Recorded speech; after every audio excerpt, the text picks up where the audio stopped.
നമസ്കാരം. കേരളത്തിൽ അതിശക്തമായ മഴയാണ് പലയിടത്തും പെയ്തുകൊണ്ടിരിക്കുന്നത്. പല സ്ഥലത്തും നിരവധി നാശനഷ്ടങ്ങൾ ഉണ്ടായതായും ദുരന്തഭീതി നിലനിൽക്കുന്നതായിട്ടുമുള്ള മുന്നറിയിപ്പുകളാണ് പുറത്തു വന്നുകൊണ്ടിരിക്കുന്നത്.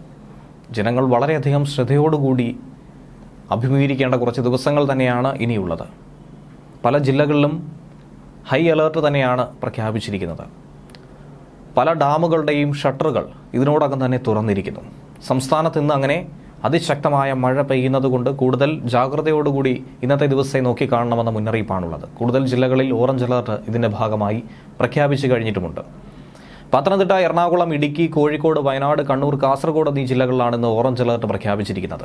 തിരുവനന്തപുരം, കൊല്ലം ഒഴികെയുള്ള മറ്റ് ജില്ലകളിലൊക്കെ ഇന്ന് യെല്ലോ അലർട്ടുണ്ട്. എന്നിരുന്നാലും തിരുവനന്തപുരം, കൊല്ലം ജില്ലകളിലും ശക്തമായ മഴ തന്നെയാണ് രാവിലെ മുതൽ തന്നെ ലഭിച്ചുകൊണ്ടിരിക്കുന്നത്.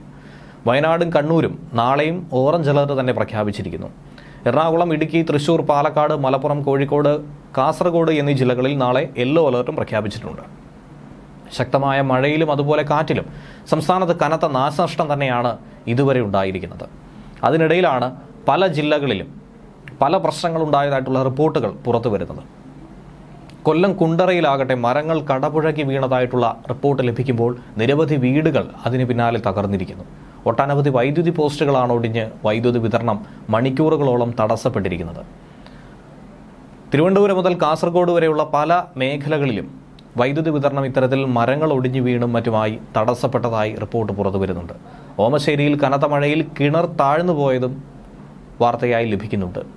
ഇനി ഇടുക്കിയിൽ ഏലപ്പാറ ബോണോമിയിൽ വീടിന് മുകളിലേക്ക് മരം കടപുഴകി വീണ് വീട് ഭാഗികമായി തകർന്നു. പക്ഷേ അത്ഭുതകരമായി വീട്ടിലുള്ളവർ രക്ഷപ്പെട്ടു എന്നുള്ള വിവരവും ലഭിക്കുന്നു. പത്തനംതിട്ടയിലും ശക്തമായ മഴയാണ് പെയ്തിറങ്ങുന്നത്. പ്രളയകാലത്തടക്കം പലയിടത്തും വെള്ളം കയറിയിരുന്നു. അവിടെയൊക്കെ വീണ്ടും വെള്ളം കയറാനുള്ളൊരു സാഹചര്യമാണ് ഉണ്ടായിരിക്കുന്നത്. പല കുടുംബങ്ങളും ഒറ്റപ്പെട്ട വാർത്ത പുറത്തു വരുന്നു. പത്തനംതിട്ട പെരുന്നാട് 400 കുടുംബങ്ങളാണ് ഒറ്റപ്പെട്ടത്. കോസ്വേ വെള്ളത്തിൽ മുങ്ങിയതോടെയാണ് ഇങ്ങനൊരു അവസ്ഥ ഉണ്ടായത്. ഒപ്പം കല്ലാർകുട്ടി, പെരിങ്ങൽകുത്ത് ഡാമുകളും തുറന്നിട്ടുണ്ട്. രാത്രി അതിശക്തമായ മഴ ഇങ്ങനെ പെയ്തുകൊണ്ടിരിക്കുന്നത് കൊണ്ട് പലയിടത്തും ജലനിരപ്പ് ഉയർന്നിട്ടുണ്ട്. കനത്ത മഴയിൽ അങ്ങനെ പത്തനംതിട്ട പെരുന്നാട് കോസ്വേ വെള്ളത്തിൽ മുങ്ങിപ്പോയ കാഴ്ചയും കാണുന്നുണ്ട്. നിരവധി ആളുകൾ ഈ പ്രദേശത്ത് എന്ത് ചെയ്യണമെന്നറിയാതെ നിൽക്കുന്നതായും നമുക്ക് മനസ്സിലാക്കാൻ കഴിയുന്നു. ഒരു നദിക്ക് കുറുകെയുള്ള കോസ്വേയാണ് ഇങ്ങനെ മുങ്ങിപ്പോയത്. ഏകദേശം 400 കുടുംബങ്ങൾ അങ്ങനെ ഒറ്റപ്പെട്ടതുകൊണ്ട് അവർക്ക് ഒരു തരത്തിലും നദി കടക്കാൻ പറ്റാത്ത രീതിയിൽ ആകെ ആശങ്കയിലാണ്. ഇനി മലപ്പുറത്താകട്ടെ എടവണ്ണയിൽ മരം കടപുഴകി വീണ് നിലമ്പൂർ റോഡിൽ ഗതാഗതം ഭാഗികമായി തടസ്സപ്പെടുന്ന ഒരു സാഹചര്യമുണ്ടായി. തിരിച്ചിടുക്കിയിലേക്ക് എത്തിയാൽ മൂന്നാറിൽ മണ്ണിടിച്ചിലുണ്ടായി. 3 ദുരിതാശ്വാസ ക്യാമ്പുകൾ അവിടെ തുറന്നിട്ടുണ്ട്. പല അണക്കെട്ടുകളും ഇതിൻ്റെ ഭാഗമായി തുറക്കുന്ന സാഹചര്യമാണ് ഉണ്ടായത്. കഴിഞ്ഞ ദിവസം വൃഷ്ടിപ്രദേശത്തടക്കം നല്ല രീതിയിൽ മഴ ലഭിച്ചതുകൊണ്ട് ഡാമുകളിലെ ജലനിരപ്പ് ഉയർന്നിട്ടുണ്ട്. അതിനെ തുടർന്നാണ് മലങ്കര, പാമ്പ്ള, കല്ലാർകുട്ടി, പെരിങ്ങൽകുത്ത് ഡാമുകൾ തുറക്കേണ്ടി വന്നത്. ജലനിരപ്പ് 2 മീറ്റർ കൂടി ഉയർന്നാൽ പത്തനംതിട്ടയിലെ മൂഴിയാർ അണക്കെട്ടിലെ ഷട്ടറുകളും തുറക്കും. കല്ലാറിൽ ജലനിരപ്പ് ഉയർന്നിട്ടുണ്ട്. അതോടെ കോന്നി അടവി ഇക്കോ ടൂറിസത്തിന്റെ ഭാഗമായിട്ടുള്ള കുട്ടവഞ്ചി സവാരി താൽക്കാലികമായി നിർത്തിവച്ചിരിക്കുകയാണ്. ശക്തമായ മഴയാണ് ഈ മേഖലയിൽ ഇപ്പോഴും പെയ്തുകൊണ്ടിരിക്കുന്നത്. കോഴിക്കോട് മലയോര മേഖലയിലൊക്കെ പുഴകൾ നിറകവിഞ്ഞ് ഒഴുകുകയാണ്. കുറ്റിയാടി മേഖലയിൽ ശക്തമായ മഴയുണ്ട്. തൊട്ടിൽപ്പാലം പുഴയിൽ മലവെള്ളപ്പാച്ചിലുണ്ടായതായിട്ടുള്ള വിവരം ലഭിക്കുന്നുണ്ട്.